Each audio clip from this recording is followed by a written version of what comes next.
All right, let's move on to problem number 4. Aggression meets aggression. We're early in the first round of the 2005 World Series of Poker. Daniel Negreanu is up against a very aggressive and dangerous opponent, Sam Farha. You're sitting at a 10-handed MTT table. The blinds are 25-50.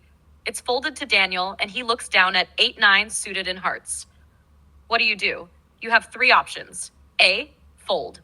B, call 50 and just limp. C, raise. Pause the video now, think about what Daniel should do with 89 here, and when you're ready, hit play to see the solution. All right, welcome back. Looking at the hand evaluation, we can see that 89 is a strong playable hand, especially in deep stack situations. This is a classic open raise spot. When we tap Analyze and Explain, Ace Solver gives us more detail. We should mostly raise small as an open. Sometimes you can fold if you're playing an extremely tight style. But early in a tournament, with deep stacks, this hand has excellent implied odds. If you hit a straight or a flush, you can win a very big pot. So we never limp, we never overbet, and we definitely never shove here. This is a simple, clean open raise. GTO sizing would be around 125 chips. But in real life, Daniel opens to 150. That's 3 big blinds. Now here's what happens next. The next 2 players fold. The player in the hijack raises to 400. Sam Farha on the button calls. Both blinds fold. The pot is now 1,025 chips, and the action is back on Daniel. What do? A, fold. B, call the extra 250. C, re-raise, and if so, to what amount? Pause the video, think about your decision, and when you're ready, hit play to continue. All right, welcome back. Daniel now has to call 250 more to see a flop. The pot is already 1,025 chips, so he's getting a little better than 4-1 on his money. There's also some history between Daniel and Sam Farha. We know Sam can be very loose and aggressive, especially in position, so it's quite possible he's overplaying a hand here or just flatting wide. From a solver point of view, though, this is actually a fold most of the time. Why? Because if we call, we'll be out of position against 2 players in a bloated pot, one who 3-bet and one who called the 3-bet. That usually represents 2 very strong ranges, and we'll be navigating a tough spot out of position with a speculative hand. So, no one could fault you for just giving up here and folding. However, that's not what Daniel did. He calls the extra 250, and we go to the flop 3-way. The flop comes 7 of clubs, 6 of clubs, 5 of diamonds, an absolutely beautiful board for 8-9 suited. Action is on you first as Daniel. What do? A, check. B, bet 600. C, bet 1,000. D, push all in. Pause the video now. Think about your play on this flop. And when you're ready, hit play to see what Ace Solver recommends. All right, welcome back. Jackpot for Daniel. This flop is perfect. On 7-6-5, he has the nut straight with 89. Now, remember what happened pre-flop? There was a 3-bet and a call, so the 2 players behind him have already shown a lot of strength. Because of that, Daniel expects one of them to continue betting on this flop. So there's no real reason for Daniel to lead out here. He decides to check. The hijack checks behind as well, but now Sam Farha fires 1,000 into the pot. Action is back on Daniel. With the nut straight, he chooses to just call, and the player in the hijack calls behind as well.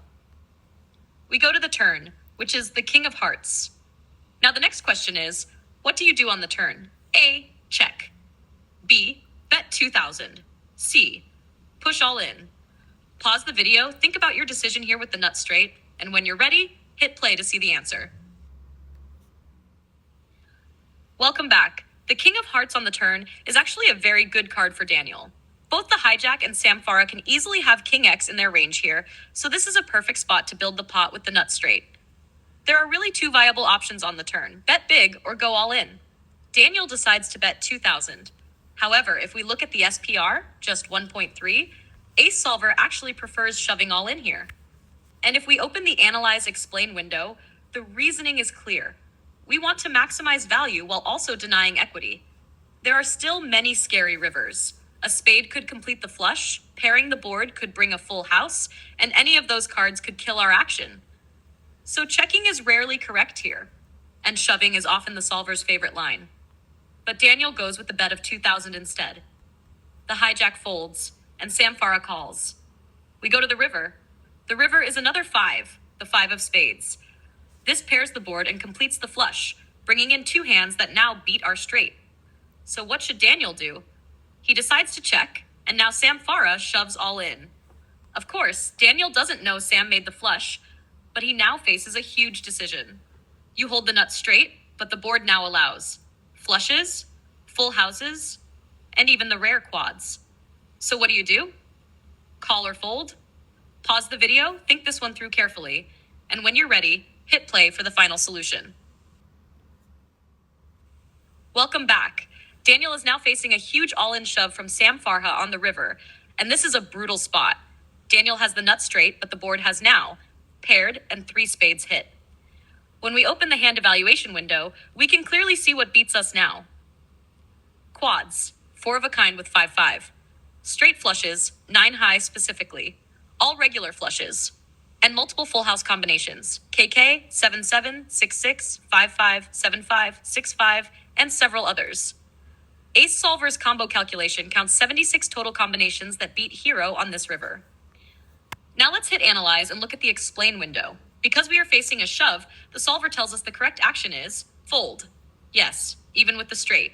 It feels painful. Folding a hand we flopped beautifully. But the shove on this run out is heavily weighted toward full houses and flushes. Our equity is below the required threshold, so the disciplined action is to let it go. You never call here with just a straight on a paired 3-spade river. So the correct solver answer is fold. And guess what? That is exactly what Daniel Negreanu did in real life. He folded his straight face up. And Sam Farah was shocked. Open quote. You folded a straight. How could you fold a straight? Close quote. But it was an amazing professional fold. And as we can see, Ace Solver agrees, which is a great confirmation.